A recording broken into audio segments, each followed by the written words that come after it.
This is so interesting, Mr. Gallegos. Gallegos? Yes, Is that ma'am. how you pronounce your name? Let me see if I understand your claim.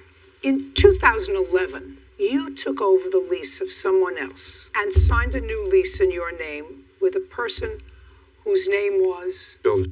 He owns the property. He Yes. owned the property. Is that person related to you? Yes, he is. How? He is my father. You signed a lease for a year. 6 months. Did you sign another lease? No. Ever? No. So that you became a month-to-month tenant. Correct. And that was sometime either in 2011 or early 2012. Correct. Month to month.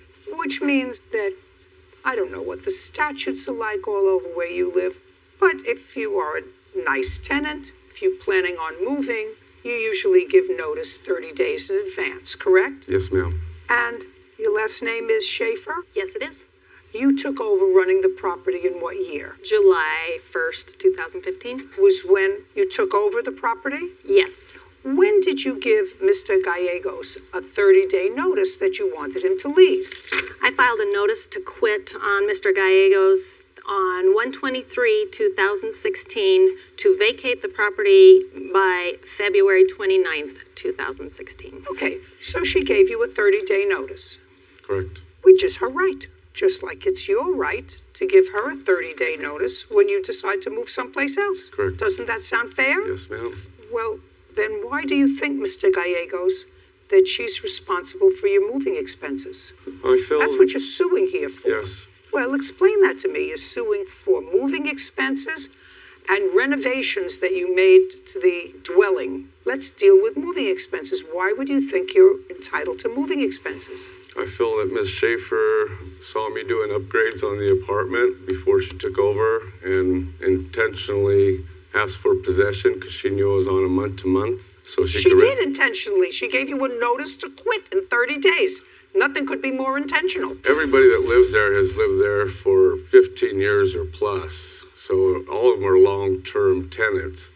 I was there 4 years, and she's seen me doing the upgrades, and once they made marijuana legal in Colorado, all the rents have gone sky high. So I feel she intentionally... She did intentionally tell you to move. Nothing I said to you, nothing could be more intentional. But that's not against the law. She's within her right to ask you to move. You don't have a lease. If you had a lease and she kicked you out, that's one thing. But you have no lease. You were a month-to-month tenant. Correct. What if the property value went down instead of going up? And you said, listen, I'm paying $500 a month rent. Everybody else in this whole area is paying $200 a month rent. I only want to pay $200. Would be fair. Thanks. My parents didn't waste their money. Now, the next thing that you are claiming, Mr. Gallegos, is that you made renovations to the dwelling that you think that Miss Schaefer should be responsible for, right? Correct, yes. According to what I read, you had an arrangement with the prior person who managed the property, who was her father, Correct. that if you made renovations, excuse me a second.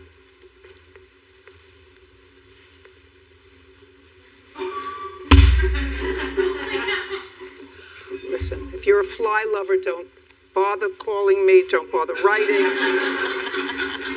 I don't read those emails.